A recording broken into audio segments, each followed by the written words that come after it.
یہ لوگ یمن سے نکل گئے اور یمن سے نکل کے عرب کے مختلف علاقوں میں چلے گئے. تو یہ لوگ جو ہیں عرب عاربہ کہلاتے ہیں. ٹھیک ہے. ان میں کچھ لوگ جو تھے وہ عرب کے مختلف علاقوں میں چلے گئے. ان میں سے ایک بہت اہم قبیلہ تھا جس کا نام کندہ تھا. انہوں نے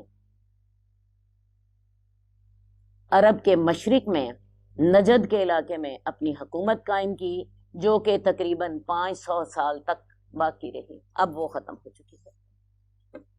تیسرے جو عرب کے رہنے والے لوگ تھے یہ عرب مستعربہ. عرب مستعربہ سے مراد وہ لوگ ہیں جو اصلاً عرب تو نہیں تھے, اصلاً عرب کے باشندے نہیں تھے, عرب میں باہر سے آ کر آباد ہوئے تھے. اور یہ کون لوگ ہیں؟ یہ حضرت ابراہیم, حضرت اسماعیل.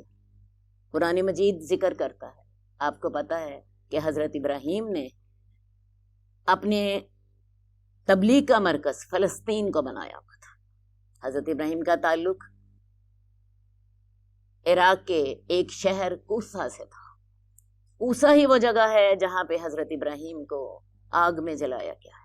وہاں سے یہ اور کے مقام پر آئے, اور سے پھر یہ آگے حران گئے, اور حران سے فلسطین گئے, اور فلسطین کو انہوں نے اپنی تبلیغ کا مرکز بنایا. وہیں سے انہوں نے مصر کے لیے سفر کیا. مصر میں حضرت سارہ کے ساتھ گئے تھے. وہاں کا بادشاہ جو تھا اس کی نیت حضرت سارہ پر خراب ہو گئی. اس نے ان کے ساتھ دسترازی کرنی چاہی اور اللہ تعالیٰ نے بھی اس کو سزا دی. اس کا جس ہاتھ سے اس نے حضرت سارہ کو پکڑا تھا وہ اس کا ہاتھ وہیں جم گیا. اسے اندازہ ہو گیا کہ حضرت سارہ کوئی ولی اللہ ہے.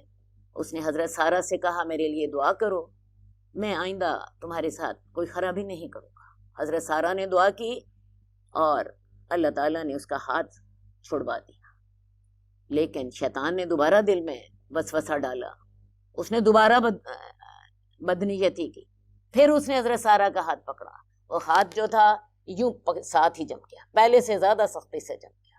اب اس کو زیادہ احساس ہوا کہ یہ واقعی کوئی ولی اللہ ہے. ان سے کہا میرے لیے دعا کرو, میں آئندہ تمہارے ساتھ کوئی خرابی نہیں. خیر جی, حضرت سارہ نے دعا کی, اس کا ہاتھ چھوٹ گیا اور اس کے دل پہ اتنا اثر ہوا کہ اس نے اپنی بیٹی جس کا نام ہاجر تھا حضرت سارہ کی خدمت میں دے دی. یہی حضرت ہاجرہ جو ہیں ان کو لے کے حضرت سارہ جو ہیں چلی جاتی ہیں. اور حضرت ابراہیم کا جیسا کہ آپ کو پتا ہے حضرت سارہ سے اولاد کوئی نہیں تھی, تو حضرت سارہ نے حضرت ابراہیم سے کہا کہ آپ ان سے نکاح کر لیں. ان سے نکاح کر لیا حضرت ابراہیم نے, اور اللہ تعالیٰ نے ان کو اولاد بھی دے دی. حضرت اسماعیل اللہ تعالیٰ نے عطا فرما دیا. لیکن ہوا یہ کہ اس کے بعد حالات نے ایسا رخ بدلا کہ حضرت ابراہیم کو اللہ کی طرف سے بھی حکم ہو گیا حضرت ابراہیم, حضرت ہاجرہ اور حضرت اسماعیل کو مکہ میں چھوڑا. یہ سارا واقعہ میرا خیال آپ ساروں کو پتا ہے, میں اسے نہیں دہراتی. ویسے حالات جو ہیں وہ بڑے ہی خوفناک تھے. حضرت ہاجرہ کو حضرت ابراہیم بواد غیر ذی زرع میں چھوڑ کر آتے ہیں. وہاں پہ ایک درخت تھا اور اس درخت کے نیچے, درخت کے پاس ایک ٹیلا تھا. اس ٹیلے پر حضرت ہاجرہ کو بٹھا کے حضرت ابراہیم پلٹ آتے. حضرت ہاجرہ 2-3 دفعہ پوچھتی ہیں مجھے کس کے سہارے چھوڑ کے جا رہے ہیں. حضرت ابراہیم جواب نہیں دیتے. وہ پوچھتی ہیں کیا اللہ کے حکم سے ایسا کر رہے ہیں؟ حضرت ابراہیم کہتے ہیں ہاں. پھر حضرت ہاجرہ کہتی ہیں پھر اللہ ہمیں ضائع نہیں کرے گا. اور اللہ نے واقعی ان کو ضائع نہیں کیا. آپ کچھ دنوں میں وہ توشہ جو حضرت ابراہیم انہیں دے گئے تھے کھجوروں کا اور پانی کا مشکیزہ ختم ہو گیا, اور حضرت اسماعیل جو ہیں وہ بلک رہے ہیں بھوک کے ساتھ. حضرت ہاجرہ صفا اور مروہ پہ چکر لگاتی ہیں کہ کوئی قافلہ مل جائے جس سے میں کچھ کھانے پینے کا سامان لے لوں تاکہ میں حضرت اسماعیل کی بھوک کو ختم کر سکوں. صفا اور مروہ پر چکر لگا کے واپس آتی ہیں تو اللہ تعالیٰ نے حضرت اسماعیل جہاں پہ ایڑیاں رگڑ رہے تھے وہاں پہ ایک پانی کا چشمہ دے دیا. حضرت ہاجرہ کہتی ہیں زمزم, ٹھہر جا ٹھہر جا. زمزم کے یہی لغوی معنی.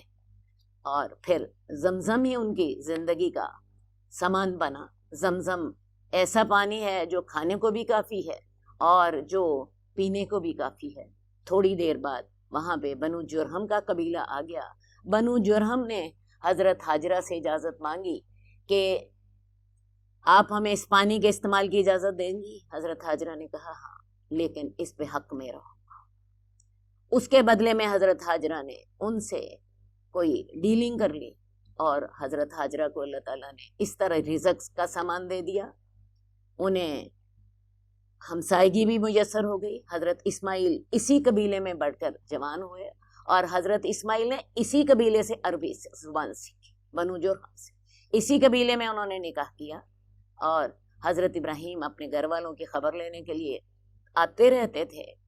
کم از کم انہوں نے 5 چکر لگائے ہیں جو کہ ہمیں حدیث سے جن کا ثبوت ملتا ہے اپنے گھر والوں کا پتہ کرنے کے لیے.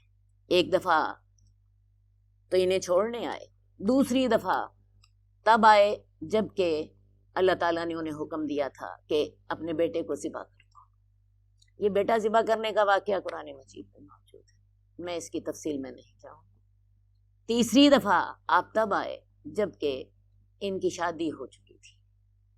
حضرت اسماعیل سے ملاقات نہیں ہوئی، بہو سے بات چیت ہوئی اور بہو سے کہا کہ میرا اسماعیل کو میرا سلام دینا اور اسے کہنا اپنے گھر کی چوکھٹ بدل دو.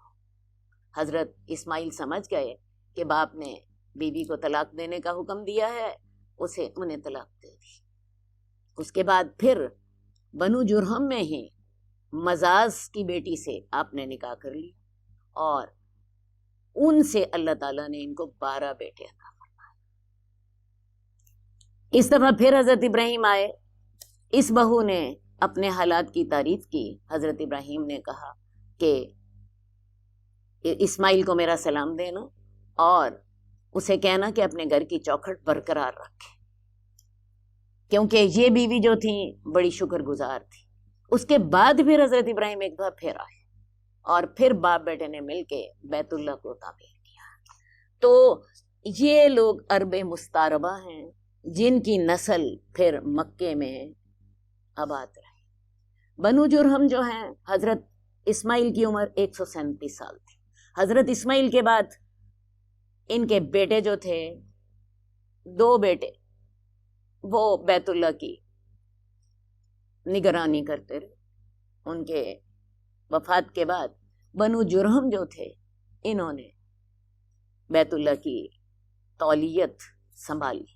2000 سال تک بنو جرہم ہی جو ہیں ان کی بیت اللہ کی نگرانی رہی، بیت اللہ کی تولیت کے یہی ذمہ دار رہے. اس کے بعد پھر انہی کی نسل میں سے، یہی جو 12 بیٹے تھے، انہی کی نسل میں سے بنو خزاعہ نے اقتدار سنبھال لیا. بنو خزاعہ کا اقتدار جو تھا یہ 300 سال تک رہا. بنو خزاعہ کا جو سردار تھا یہ عمر بن لحیش تھا اور اسی نے ہی عرب میں بت پرستی شروع کرائی تھی. بہرحال 300 سال تک اس کا اقتدار رہا. اس کے بعد پھر رسول اللہ صلی اللہ علیہ وسلم کے جو 5ویں پشت میں آپ کے دادا بنتے ہیں وہ قصی ہے.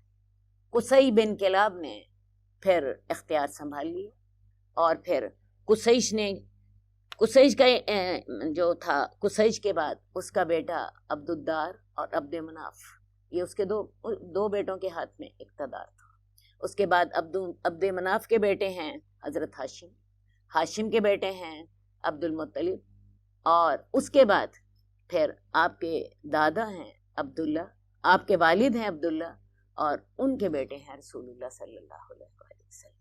تو عرب میں جیسا کہ میں نے آپ کو بتایا حضرت اسماعیل سے لے کے رسول اللہ صلی اللہ علیہ وسلم تک 2500 سال کا عرصہ ہے، جس میں آغاز میں حضرت اسماعیل اور ان کے بیٹے بیت اللہ کی نگرانی کرتے ہیں. اس کے بعد 2000 سال تک بنو جرہم کی حکمرانی رہی ہے.